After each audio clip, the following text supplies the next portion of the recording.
దుమ్ము ధూళి, పూలు పుప్పొడి, కాలుష్యం, చల్లటి వాతావరణం ఇవన్నీ చూడడానికి ఏమంత ప్రమాదకరమైనవి కావు. కానీ మనలో కొంతమందికి ఇవే ప్రధాన శత్రువులు. ఇవి తగిలితేనే శరీరమంతా తీవ్రమైన ఎలర్జీ మొదలవుతుంది.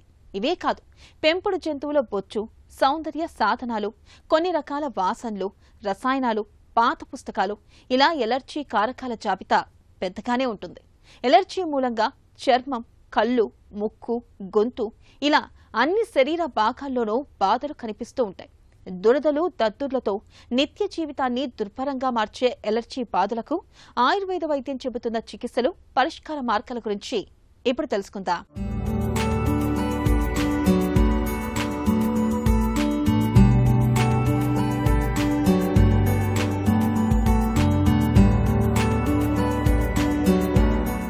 సహజంగా దేశ సరిహద్దుల్లోకి ఎవరైనా శత్రువు ప్రవేశించినప్పుడు వెంటనే మన సైన్యం అప్రమత్తమైపోతుంది. అవసరమైతే శత్రువు ప్రవేశాన్ని నిరోధించడానికి దాడులు కూడా పాల్పడవచ్చు. ఆ క్రమంలో కొంత నష్టం కూడా వాటిల్లే ప్రమాదం ఉంటుంది. అచ్చంగా ఇలాగే మన శరీరంలోకి ఏదైనా శత్రువు ప్రవేశించాలని చూస్తే రోగ నిరోధక వ్యవస్థ కూడా ఇలాగే అడ్డుకుంటుంది. ఈ క్రమంలో ఏర్పడే ఇబ్బందినే మనం ఎలర్జీ అంటాం. ఈ ఎలర్జీ దద్దుర్లు, కళ్లలో నీళ్లు కారడం, తుమ్ములు రావడం, బొబ్బల్లాగా రావడం, చర్మం ఎర్రగా కందిపోవడం ఇలా రకరకాల రూపాల్లో కనిపించవచ్చు. ఈ ఎలర్జీలకు కారణం మనం తినే ఆహారం కావచ్చు, వాతావరణ మార్పులు కావచ్చు, మనం వాడే మందులు కావచ్చు, పుప్పొడి రేణువులు కావచ్చు, కొన్ని రకాల కీటకాలు, పెంపుడు జంతువులు కావచ్చు. చివరికి మనం వాడే ఆభరణాల మూలంగా కూడా ఎలర్జీలు కనిపిస్తుంటాయి. దురదలు, దద్దుర్ల లక్షణాలను ఆయుర్వేదం అర్టికేరియా అని పిలుస్తుంది. మనం కొంతమందిలో దురదలు, దద్దుర్లు అనేవి వస్తూ ఉండడం చూస్తూ ఉంటాము. అయితే ఈ దురదలు, దద్దుర్లు అనేవి అనేక కారణాల వల్ల వస్తూ ఉంటాయి. అది రోగ కారణం వల్ల అవ్వచ్చు, లేదా అంటే ఆహార కారణం వల్ల అవ్వచ్చు, ఏదైనా మందుల వల్ల అవ్వచ్చు, ఏదైనా ముట్టుకుంటే ఏదైనా తగులితే కూడా రావడం అనేది జరుగుతూ ఉంటుంది. అయితే ఈ యొక్క దురద అనేది సామాన్య లక్షణం అది, కానీ అది రోగం కాదు. పల్లీలు లాంటివి తిన్నప్పుడు, ఒక్కొక్కసారి నూనెలు మార్చినప్పుడు, ఒక్కొక్కసారి బయట తినే ఆహార పదార్థాలు తిన్నప్పుడు, అలాగే ఒక్కొక్కసారి కొన్ని మాంసాహారాలు తిన్నప్పుడు, ఒక్కొక్కసారి నిలవ ఉన్న పదార్థాలు లాంటివి తీసుకున్నప్పుడు కూడా ఈ దురదలు, దద్దులు లాంటివి కొంతమందికి వస్తూ ఉంటాయి. కాబట్టి మనం ఆహారంలో చాలా జాగ్రత్తలు తీసుకోవాలి. అంటే కొన్నాళ్ల పాటు, తర్వాత మళ్ళీ శరీరం ఒక్కొక్కసారి నార్మల్ కూడా అవుతుంటుంది. కొన్ని కేసెస్లో వాళ్ళు చెప్తారు, శనగపిండి తిన్నప్పుడు దద్దుర్లు, దురదలు వస్తాయంటారు. వాళ్ళు ఆ టెంపరీగా కొన్నాళ్ల పాటు ఆపేశాక మళ్ళీ ఎప్పుడో ఒకసారి తిన్నప్పుడు మళ్ళీ మామూలు అయిపోయిందని చెప్తుంటారు. కాబట్టి మనం ఏ కారణం చేత, అంటే ముఖ్యంగా ఆహారంలో ఏ పదార్థాలు మనం తీసుకుంటే వస్తుందన్నది చూసుకొని దాన్ని అవాయిడ్ చేయాలి. అలాగే ఒక్కొక్కసారి కొన్ని టచ్, అంటే కొన్ని లెదర్ ఐటమ్స్ లాంటివి, లేదా అంటే ఒక్కొక్కసారి కొన్ని ఆకులు, ఒక్కొక్కసారి కొన్ని చెట్లు, ఒక్కొక్కసారి పుప్పొడి లాంటివి తగిలినా కానీ వాళ్ళకి వెంటనే దద్దుర్లు, దొరదలు వస్తాయి. ఒక్కోసారి కొన్ని పురుగులు పాకినప్పుడు కూడా వస్తుంటాయి. కాబట్టి ఇమీడియట్గా వాళ్ళు వెనక్కి వెళ్ళి ఏ కారణం చేత వచ్చింది ఇది, అంటే నేను తిన్నందువల్ల వచ్చిందా, లేకపోతే నేను ఏదైనా స్పర్శ తగిలినందు వచ్చిందా, ఏదైనా వేసుకున్నందువల్ల వచ్చిందా, బట్టలు లాంటివి, లేదా అంటే బయట ఏదైనా చుట్టుపక్కల వాతావరణంలో ఏదైనా ధూళి, దుమ్ము వల్ల కూడా ఏదైనా వస్తుందన్నది మనం చూసుకుని దానికి తగ్గట్టుగా ఆహార మార్పులు, అలాగే వస్తువులు ఏమైనా ఉంటే వాటిని మార్చుకోవడాలు, అలాంటివన్నీ చేస్తే కనుక చాలా త్వరగా కోలుకోవడానికి అవకాశం ఉంటుంది. దురదలు, దద్దుర్లు వచ్చినప్పుడు చాలామంది చాలా కంగారు పడి చాలా రకాలుగా చేస్తూ ఉంటారు. అదే కాకుండా అదే పనిగా గోకుతూ ఉంటారు వాళ్ళు. అదే ప్రదేశంలో వాళ్ళకి అది ఇబ్బంది పెడుతుంది. అదొకలాంటి సైకిల్. దురద పెడితే వాళ్ళకి సుఖంగా ఉంటుంది, మళ్ళీ దురద పెడుతూ ఉంటుంది, పుండై పెద్దగా అవుతుంది. ఎటువంటి దురదైనా కానివ్వండి, ఏ పుండైనా అవనండి, ఏ వ్యాధిలో వచ్చినా దురదనే. కాబట్టి దీనికి ఉపశమన చికిత్స అనేది ఉంటుంది. అంటే ఏంటి, వాళ్ళు దానికి సర్దుకోవడానికి కొంత టైం ఇవ్వడానికి, వాళ్ళకి కొన్నిసార్లు వేడి నీళ్ళ స్నానం చేస్తే కనుక ఒకసారి ఉపశమనం కింద ఉంటుంది. కాకపోతే కొంతమందికి చల్లనీళ్ళ స్నానం చేస్తే కనుక ఉపశమనంగా ఉంటుంది. ఏది అనేది వాళ్ళు చూసుకుని చేయాలి. ఇలా కాకుండా ఒకసారి ఇది బాగా ఇబ్బంది పెట్టి ఎర్రగా కందిపోయినప్పుడు కొబ్బరి నూనె లాంటిది రాస్తే కూడా వాళ్ళకి చాలా త్వరగా ఉపశమనం ఉంటుంది. నెయ్యిని కూడా పైన పూత కింద రాస్తే కూడా చాలా బాగా పనిచేస్తుంది. కాకపోతే ఇది కాదు, ఇది ఇంకా కొంచెం తీవ్రంగా ఉందనుకున్నప్పుడు పసుపు చెట్టు యొక్క పూలని దంచి దాంట్లో కొంచెం నెయ్యి వేసి అది చర్మానికి రాస్తే కూడా చాలా బాగా పనిచేస్తుంది. ఇంకొకటి ఏంటంటే సైంధవ లవణం చాలా బాగా పనిచేస్తుంది. సైంధవ లవణాన్ని తీసుకొచ్చి దాంట్లో కొంచెం చిటికెడు పసుపు వేసి కొంచెం నెయ్యి వేసి ఎక్కడైతే వాళ్ళకి ఈ యొక్క ఏదైతే దద్దురు లాంటిదో దురద లాంటిదో ఏర్పడుతుందో అక్కడ పల్చగా ఒక పూత కింద రాస్తే కూడా చాలా బాగా పనిచేస్తుంది. మనలో చాలా మందికి తినే పదార్థాలకు సంబంధించి ఎలర్జీలు కనిపిస్తుంటాయి. వంకాయ పడదని, గోంగూర పడదని, పాలు, గుడ్డు, చేపలు, పల్లీలు, బఠానీలు పడవని వాపోతుంటారు.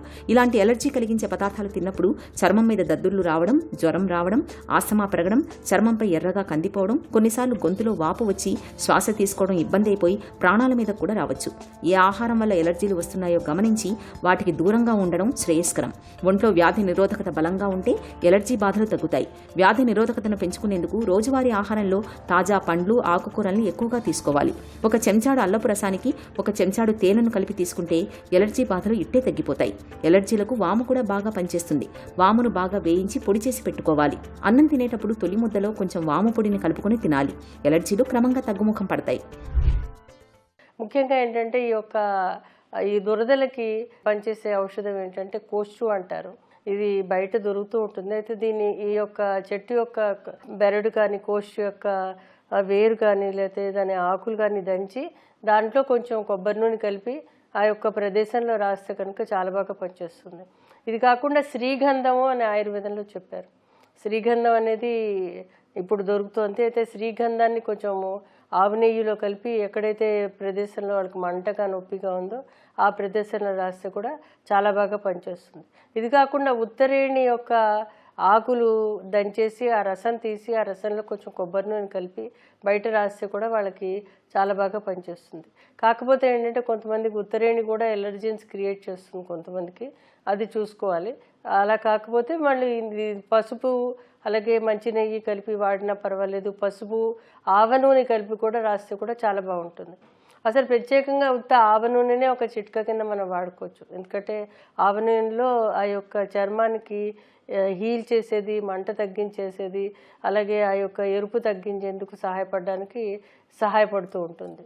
ఇది కాకుండా తేనె మైనం మనకు దొరుకుతూ ఉంటుంది, అలాగే కలబంద దొరుకుతూ ఉంటుంది, అలాగే మంచి నూనె అంటే నువ్వుల నూనె, అవన్నీ మూడు ఒక పదార్థం కింద తయారు చేసుకుంటే తేనె మైనాన్ని కరగపెట్టి అంటే ప్రపోర్షన్ ఎంతైనా తీసుకోవచ్చు. అందులో ఒక చిటికెడు మంజిష్ట పౌడర్ వేసి ఆ కరగపెట్టిన దాంట్లో అలాగే కొంచెము వేప పొడి వేసి అలాగే దాంట్లో కొంచెము కాచిన నువ్వుల నూనె కొంచెం వేసి అదంతా పేస్ట్ కింద చేసి అందులో మీరు ఒక చిన్న సీసాలో పెట్టుకుని అది పైన పూత కింద రాసుకుంటే కూడా చాలా బాగా పనిచేస్తుంది. ఎందుకంటే చాలామందికి ఇమీడియట్గా ఏం చేయాలన్నది అర్థం కాదు. కాబట్టి ఇలాంటి చిట్కాలు వాడితే కనుక త్వరగా వాళ్ళకి తగ్గుతుంది. ఇది కాకుండా ఆయుర్వేదంలో చికిత్సలు కూడా చెప్పడం జరిగింది. ఎందుకంటే ప్రత్యేకంగా ఈ యొక్క వ్యాధులు, చర్మ వ్యాధులన్నింటినీ కూడా కుష్టు వ్యాధుల కింద చెప్పారు. కాబట్టి ఇందులో ఎటువంటి విధమైన కుష్టు అంటే సోరియాసిస్ పరంగా వచ్చిందా, లేకపోతే అర్టికేరియా పరంగా వచ్చిందా, లేకపోతే ఇతరత్ర ల్యూపస్ లాంటి వ్యాధుల వల్ల వచ్చిందా, లేకపోతే ఇంకా ఇతరత్ర ఏమైనా క్రానిక్ డిజీజెస్ ఏదైనా అవ్వచ్చు.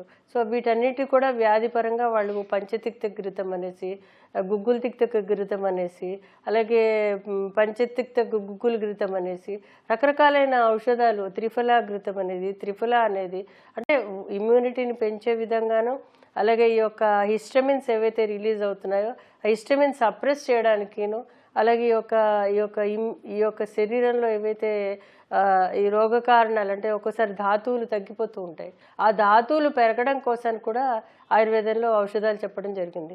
కాబట్టి వ్యాధి పరంగా వచ్చినప్పుడు అంటే తీవ్రంగా ఉన్నప్పుడు, అది కంట్రోల్ కానప్పుడు, కొన్ని రోజుల పరంగా వాళ్ళు బాధిస్తున్నప్పుడు తప్పనిసరి డాక్టర్ని కన్సల్ట్ చేస్తే కనుక చాలా మంచి ఔషధాలు ఉన్నాయి. ఔషధాలు వ్యాధికి తగ్గట్టుగా తీసుకుంటే కనుక త్వరగా తగ్గడానికి అవకాశం ఉంటుంది. ఎలర్జీలను నివారించుకోవాలంటే మొట్టమొదట మనం తినే ఆహారాలకు సంబంధించి ఒక డైరీ రాయడం వల్ల ఉపయోగం ఉంటుంది. ఉదయం నుండి రాత్రి దాకా ఏ ఆహారాలు తీసుకున్నాం అన్న దానిని బట్టి ఎలర్జీలను గుర్తించి వాటిని దూరంగా ఉంచవచ్చు. అలాగే మనం వాడే మందుల గురించి పూర్తి సమాచారం అందుబాటులో ఉంచుకోవాలి. ఇంట్లో పెంపుడు జంతువుల వల్ల ఎలర్జీలు వస్తున్నాయేమో కూడా గుర్తించి వాటిని దూరంగా ఉంచడం చేయాలి. ఇక సీజనల్గా వచ్చే ఎలర్జీలకైతే వాటికి తగిన జాగ్రత్తలు, చికిత్స తీసుకోవాలి. ఎలర్జీ బాధలు ఎంతకీ తగ్గనప్పుడు శారీబాధ్యాసవం, మహామంజిష్టాది కషాయం, కదిరారిష్టం, వాసాదిష్టం, ఆరోగ్యవర్ధిని వంటి ఔషధాలను కొంతకాలం పాటు నిపుణుల పర్యవేక్షణలో వాడుకుంటే ఎలర్జీ బాధలు చాలా వరకు తగ్గిపోతాయి.